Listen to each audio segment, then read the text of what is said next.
right, so in this video, we're going to run through some study habits that you might have seen online. We're going to run through, what works, what doesn't work, what do I think is the best things that are actually worth putting your time into, and what is not as important to do. And this is coming from a straight A+ engineering student. So we're going to get started on that now. We're going to start with studying alone. Okay, studying alone is one of the best things that you can do. So it's going to go straight into the top tier here, because when you study alone, you're limiting so many distractions. You're not having all these other things coming at you and taking your focus away. Okay, and if you're trying to optimize your studying, the best thing you can do is optimize your focus. Okay, because the more intensely the focus, the less time you need to spend to accomplish a certain task. So studying alone is one of the top things that you should be doing as a student to get the grades that you want.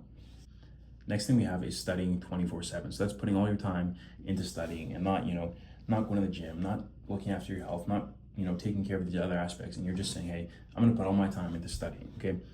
This is not an efficient way to spend your time, because studying itself is not something that you can focus on for 12 hours in a day. It's not something you can sit down and work on for 16 hours straight. And if you do, it means your focus is depleting over that period of time, because you only have so much energy, you only have so much focus that you can put in to your work in a day, right?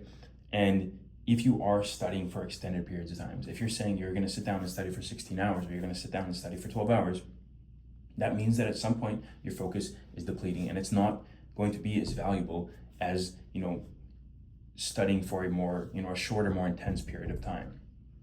So studying all day is something that, sometimes we get all pulled into it. For me, myself, even during exam season, sometimes I'm like, okay, I gotta sit down, I gotta study, I gotta, spend all this time doing all these things because I have so many classes to study for. But realistically, it's not something that is that effective at all, okay? When you study for 12 hours in a day, you sit down and you study all day, you don't actually accomplish 12 hours of work, okay? You probably accomplish, maybe 4 hours of work, maybe 6 hours of work. And at that point, why didn't you just do that work in the 4 or 6 hours, okay? If you just increase your focus, like we said with the last study habit of studying alone, then you get to accomplish the work way faster. And so studying for these long periods of times is not a good tool to be using when you're studying, okay? Every once in a while, it's something that, you can pull out, but even then, it's going to be worth it to take your breaks during the day. Go to the gym, let your mind refresh, okay? Go outside, see your friends or something, okay? Because when you incorporate these other aspects into your life, okay, even during an exam season, or maybe you're busy, when you incorporate these other things into your life, you get the energy back that your studies were taking from you. And so once you take that energy back, now that can be spent how you want, okay? Which might be more studying in this case, if it's an exam season, or maybe it's just something else, if it's a different time of school or of your studies, right? So for that reason, studying all day or spending excessive amounts of period of time studying is going to go in the lowest tier. Next, we have studying all night, which similarly is going to go here, okay? When you stay up and you're studying all night, sometimes you feel like you need to do this, right? You just got to stay up 2 more hours. You got to stay up 3 more hours just to get this thing done. What happens is then you offset your sleep, then you're more tired the next day. And now the next day you can't get as much work done because, you stayed up all last night trying to get this thing done. So a lot of times it's going to be better, get your sleep, have the discipline to stop studying when it's time to go to bed. All right. So, a lot of times you say that you should have the discipline, just push through the work, have the discipline to study, have the discipline to do these hard things.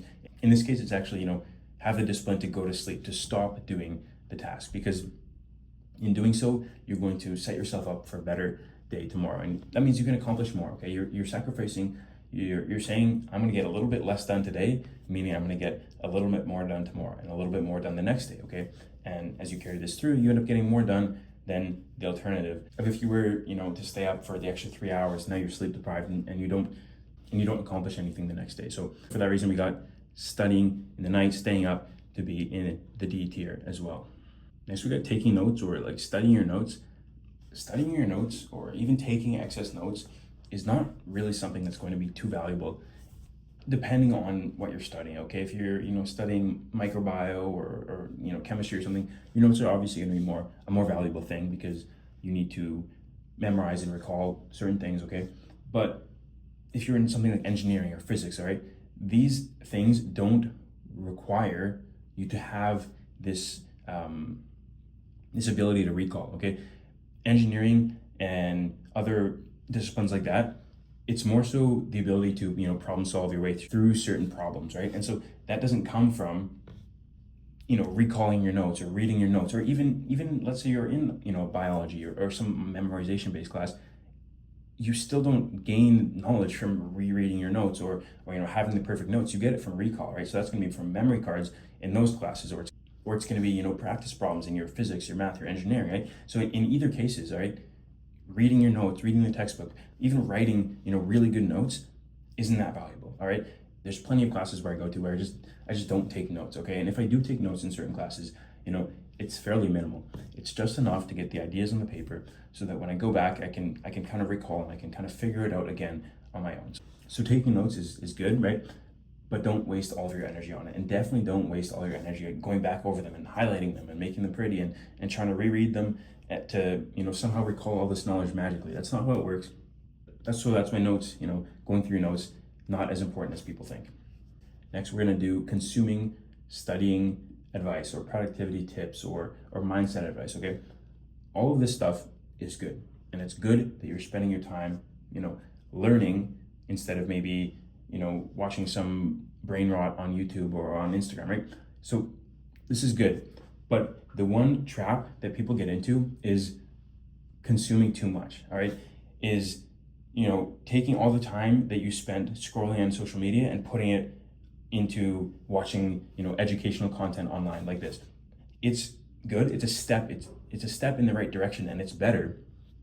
But consuming content isn't going to get you there. It gives you some advice, and it gives you some places that you can go, some direction. But in the end, it's you that needs to take action. All right. And so if you're one that can watch a YouTube video and then put it right into action and get it into your life fast, then this is easily, an A or an S tier thing. But if you're someone who's stuck in a loop of consuming content and you're using, this studying content or this educational content or this productivity content or mindset content, if you're using this as your, replacement for Instagram or video games or something, if you're using this as your dopamine hits, yes, it's better than the alternatives, right? Because you are learning things, but if you're not implementing them in your life, then what was the point in even watching them, right? If you watch all my videos and you don't implement anything, then that's fine. You learned some things, but it wasn't too much better than just watching something else, right? It wasn't too much better than just watching some, entertainment content, right? Because if you didn't gain anything from it, then that's all it was. It was just a dopamine hit. So depending on how you consume educational content, it can vary from being a bad thing to be spending your time on to a good thing. And so for that reason, we're going to put it, somewhere in the middle here, probably an A or B. We're going to toss it in B because I know myself, even as someone who's aware of this, I still get stuck in that loop. Okay, I still get stuck in the loop of just, watching educational content just to get that dopamine hit. You tell yourself it's because you're going to learn something. You tell yourself it's because, you're here to improve. But again, if you don't take anything from that video and implement it, what was the purpose? So for that reason, we're going to put consuming educational content in B tier. Next, we're going to do, let's do AI, okay?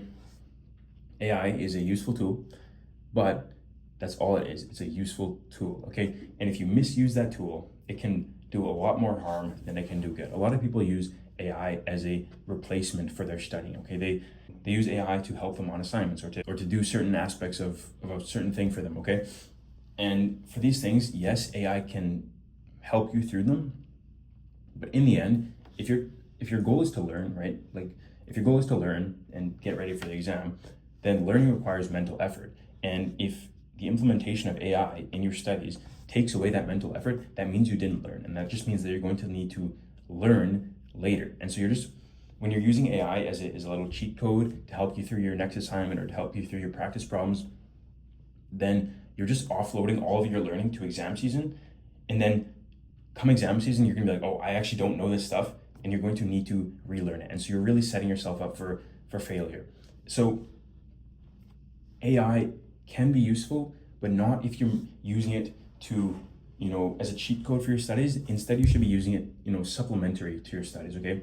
AI is a lot more useful on a topic if you actually know about that topic, okay? Because you can ask questions, you can poke holes in its solution. Maybe let's say you were stuck on something and you were asking it to help you, and it looked like something was wrong. Okay, if you actually know what's going on, if you have a better understanding of the topic, then you can poke holes in that. You can realize when it makes mistakes, because it definitely does.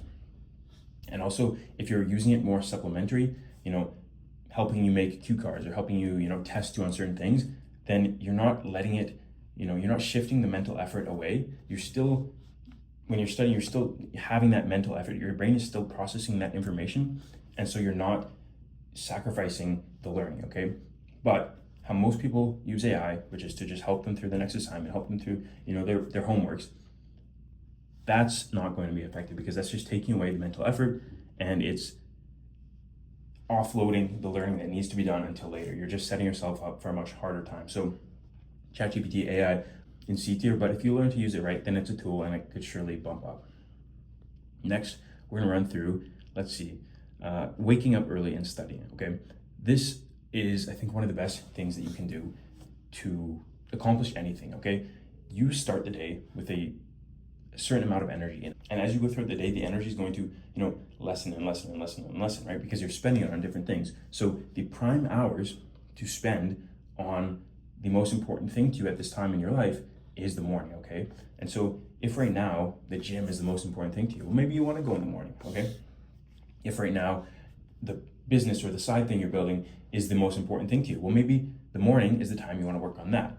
And if right now school is the most important thing to you, well, then let's use these morning hours on school, okay? If you wake up and you run through a few things in the morning and then you sit down and work as early as possible, these hours are so much more valuable than hours later on in the day when you're tired. It's like a 2x difference in the amount of stuff that you can accomplish if you're sitting down when you're fresh, when you're fully energized, okay?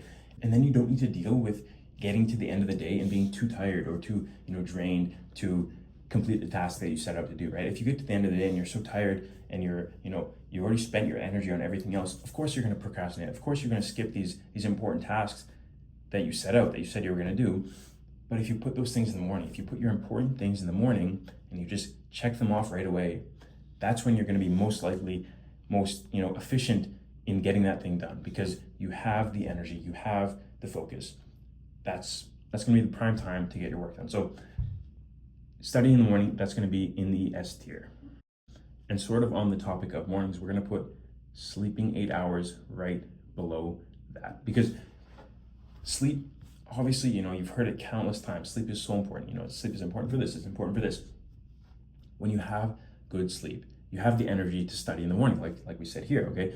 You have the focus to be able to, get good quality work done. And when you sleep 8 hours, you're going to be, sharper. You're going to be making better decisions. You're going to be doing better work. And come the end of the day, when most people are so tired because they didn't have a proper sleep, like 5, 6, 7 o'clock, you're still going to be able to carry through that energy because you had a proper amount of sleep that humans are supposed to get, okay? I've talked about sleep, so many times before, but it's so valuable, right? It's also when you produce testosterone, right? So it's good for hormone optimization, which means that it's also going to make you, want to work more. It's going to make you enjoy the work more. And so sleeping 8 hours, very important thing. I notice a big difference in, the days where I get my full sleep compared to the days when I don't. And it's such a quality of life thing to be able to be in these last hours of the day and still have the energy to do it. And then because you are higher in energy throughout the day, you're going to be able to go harder throughout the day. So you're going to end the day, come 9 o'clock, 10 o'clock when you're going to bed, you're going to be super tired because you've had the energy all day, you spent it all, now you're ready to do it again. So for that reason, we're going to put studying in the A tier. Next, we're going to go through and we're going to do actually enjoying the studies that you're doing, or being happy and wanting to get the degree that you're getting, all right? If you're in a degree, or if you're in something or in anything in life and you're pursuing this thing because somebody else wants you to, and it's not actually something that you care about, it's going to be way harder to actually do well in that thing, all right? Because there's going to be people who enjoy it. There's going to be people who love the work, who like to sit down and work, who like to sit down and get the results, all right? And those people are going to naturally do better, right? Because if they're enjoying it, if they're having fun along the way, they're going to do better compared to someone who doesn't, all right? If you're in a degree, if you're in a program, or if you're in anything that is just not something that you are enjoying, you're not something that you actually want to pursue, you're playing it on hard mode. You're at a disadvantage because you're going to be constantly feeling like, okay, what am I doing this for? I don't want to do this work because I don't see a future in it. I don't see a purpose in it, right? So actually enjoying what you're doing, actually wanting to do the things that you want to do, even if you don't feel like maybe doing the work at the moment, wanting to, do the work in the whole grand scheme of things, wanting to get this degree, wanting to pursue a career path with that degree. That's one of the most important things, right? We're going to put that even at the very top, because if you don't have that, it becomes a lot harder. You can still do very well, all right? You can still do great, but it's going to be harder and you're not going to enjoy it as much. And so for that reason, we're going to put actually enjoying the work, actually wanting to, pursue something here. We're going to put that at the top. Next, we're going to go through and we're going to do studying with friends. So studying with friends, I think, is a trap that a lot of people fall into, right? Because the profs are always saying, go study with your friends, do a study group. It's good for keeping each other accountable, keeping each other on track.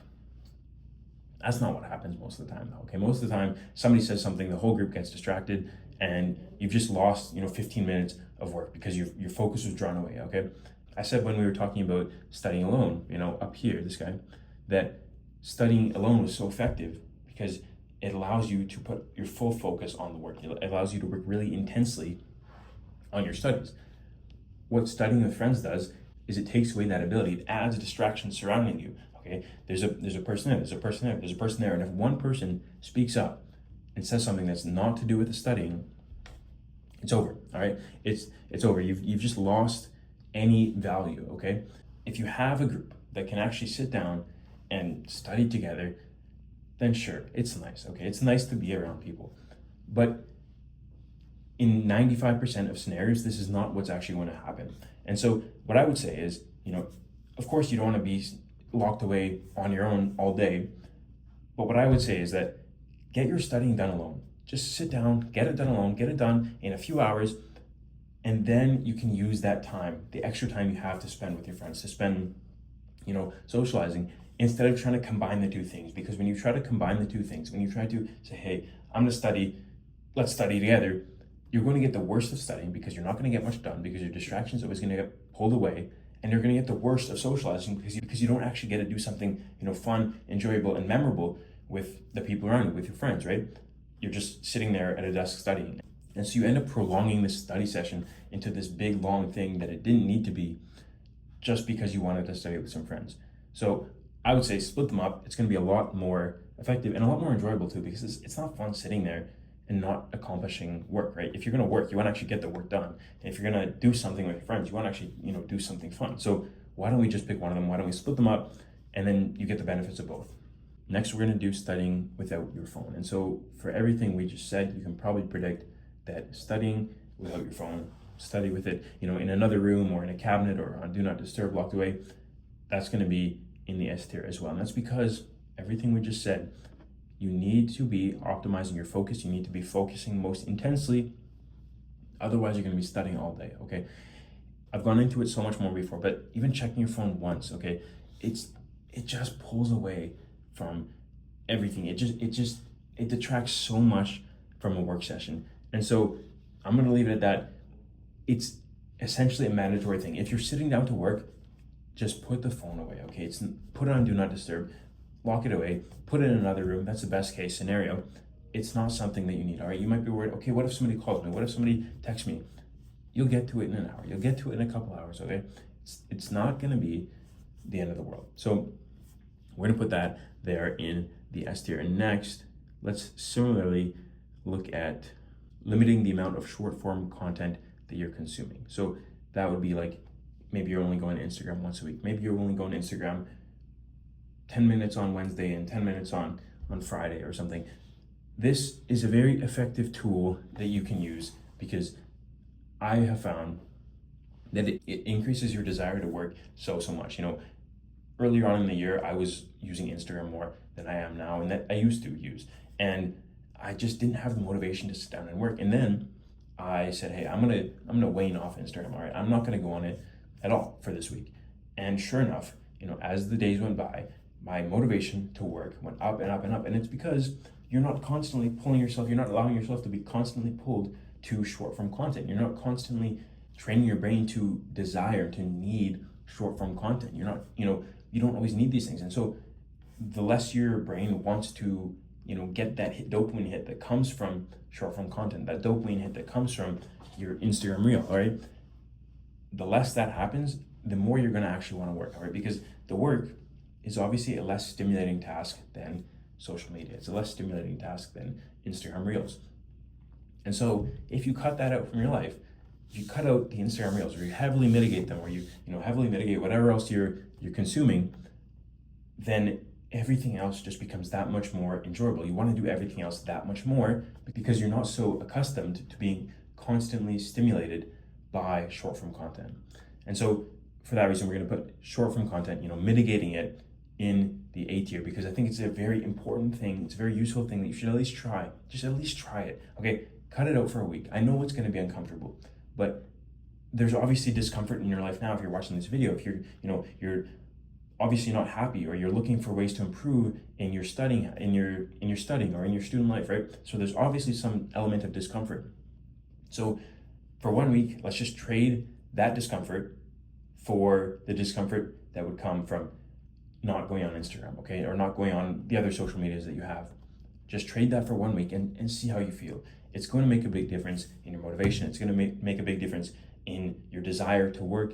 And because of that, because it makes that big difference, you're going to get more work done. You're going to want to work better. You're going to enjoy the work more. So that's a win, right? Next, we're going to do meditation. Okay, so meditation is a really, really valuable habit to develop, and it doesn't take long. You can just do it in 5 minutes a day. When you wake up, download the app. I use Medito, and you just hit the daily routine button, okay? And you just sit there and you focus on your breath for 5 minutes. And what this does is it trains presence and it trains mindfulness, okay? And in doing so, it essentially trains focus too. And this is so valuable because basically the more present, the more mindful you are in anything that you're doing, the more you're going to enjoy it, okay? And also, the better your focus is, the better you're going to be able to focus on that thing. And we talked about earlier how improving your focus, increasing the intensity of your focus is what allows you to accomplish better work, is what allows you to accomplish more work. And so you can see how meditation is going to be such an important, such a valuable tool for us to develop, all right? And it's not something that takes, excess periods of time. You can just sit down 5 minutes in the morning. It's going to do wonders, all right? Because it allows you to not only focus better, but when your focus drifts away from the breath, right? Because naturally it will. Your focus will drift away from your breath. And when that happens, your goal when you're meditating is just to bring that focus back to the breath, okay? And you do that again, and you do that again until the time is up. And ideally, over some time you improve. Now your focus is better, now your presence is better, and you're just going to not only do better in your school, in your studies, it's just gonna help you everywhere, okay? So meditation, top habit that you can develop. One of the best habits, better than any other, study trick out there. Next, we're gonna quickly run through two more, which is gym, is gonna go straight to the top, and having a decent social life, which is gonna go just under it at A tier. All right, these two things are so important. They're gonna keep you regulated. They're going to, allow you to not be some goblin who just studies in their room all day. All right, these are important things for humans to do. Getting your exercise, getting your socializing. All right, both of them are going to regulate you so much more than an extra hour, an extra 2 hours of studying will. All right, these are things that are normal for humans to do and should be a part of your everyday life. All right, so those two are going to the top. Next, we're going to do timetabling. All right, timetabling, something I've talked about a lot on my channel before, and I think it's a very useful tool. And so we're going to put that in A tier. Right, it's really important to be able to set out what you're doing for a day and then follow through as best you can. Okay, because you have things that you want to accomplish in a day, or you have studies that you want to do. You want to get this practice test done. You want to get this thing done. You want to get this thing done. Right, and so you have all these things you want to do. If you want to do them, you need to actually execute on them. And if you don't have a plan for execution, if you don't have a plan of, hey, I'm going to do this tomorrow, I'm going to do this in the evening, I'm going to do this in the morning, I'm going to do this at afternoon, if you don't have that plan, it becomes so much easier to just slip up and not do the things that you said you wanted to do, all right? Because, it wasn't written down. So let's say you plan to do this practice test in the afternoon, all right? And then, the afternoon comes and you're not feeling as into the work. You're not feeling as motivated to do the work. as you were when you set out to do it, when you said you were going to do it. If you don't have this written down, if you don't have a timetable, it's going to be so easy to just skip it and let it slide because you didn't say you were going to do it, right? You didn't really actually make it concrete that that was going to be done. But if you do, if you had that plan, it makes execution so much easier because all you need to do is follow through on the plan. And if it's not perfect, it's not perfect, right? Nobody's going to follow through the day exactly to the minute, exactly to the hour as was planned. But, if you can follow through the morning, if you can follow through the first few hours, then at least you check off those important things in the day before you get to the rest of the day. So making a timetable, even if it's not followed through to the perfect amount, okay, very useful tool to do. All right, now the video is probably getting pretty long, so we're gonna run through these next 4 pretty quickly. So first we got study hacks that you might see on Instagram, that you might see on YouTube Shorts, or I don't know what people consume nowadays. I don't think they're any good, okay? If you're seeing this thing on like a YouTube short or on Instagram and it's promising these great results, it's probably not actually gonna accomplish much, right? Because think about the amount of people who come across these things. 1 million people are gonna see these things, right? 1 million people have seen this study hack. 1 million people have seen this productivity hack. Do you think those 1 million people all got suddenly more productive? Probably not. So I don't think these things are that effective. I'm not saying that there's no valuable short form content. I'm saying that I don't personally think it's worth sitting down and trying every one. Next is setting goals. If you don't have a goal, if you don't have a vision, if you don't know what you're doing it for, then when it becomes difficult, when you're not feeling as motivated, it's going to be a lot harder to follow through. So have a goal, have a reason to do this, have a reason why you're doing this. Why do you want to get that grade? What is the purpose of this all? Because if you don't have that, if you don't have the vision, then when it's not feeling as good in the moment, when you're feeling a little bit less motivated, you're going to lose that desire to work. You're not going to want to continue because you don't see the major vision, right? So having a vision, understanding what you're doing this for is very important. That's on the topic of actually enjoying what you're doing, right? If you don't know it, it's going to be harder. You're just playing as a disadvantage. Morning routine, similar to a timetable. We're going to put it a little bit lower. I don't think you need to have this elaborate morning routine. I think it's good. I think it's good to have some order. It shows discipline when you're following it through. Once you develop, having a simple basic morning routine is useful. For myself, I get up, I'll meditate, I'll make my bed, I'll get some water. If it's nice out in the summer, I'm gonna get some fresh air and I'm gonna get to work. And it's simple, that's what it is. But I don't think that having a big elaborate morning routine is important. Now, if you're earlier on in self-improvement, if you're earlier on in trying to improve your life in some aspect, then that's when the morning routine is worth focusing on, because if you can learn to win that first 30 minutes, that first hour in the day, then you can learn to carry that throughout the rest of the day. So this can vary. At the very start, it can be a very important thing, and as you develop more, still going to maintain some importance, but there are other more useful things out there. So that's that. And lastly, we have Pomodoro technique, which is a technique where you study, a given period of time, you study like 25 minutes and then you take a 5-minute break, and you study 25 minutes and you take a 5-minute break, and you do that over and over again. I think as is, 25 minutes isn't much time to actually lock in on the work you're doing. So I do kind of a modified one where I study for 50 minutes and I take a 10-minute break, and then I study for 50 minutes and I take a 10-minute break, and I study for 50 minutes and I take a 10-minute break. And so I find that this works a lot better. I'm sure you can find many videos on Pomodoro technique to actually properly explain it, but as is, I don't think it's too useful. I think that 25 minutes is not much time to actually accomplish anything, right? But maybe it's a good starting place. And as you get better at having that focus, as developing that focus, then you can increase that time from 25 to 30 to 45 to 50, and eventually you're studying around an hour, taking a break and getting back at it. And at that point, I think it's a very useful tool to have. So that's it.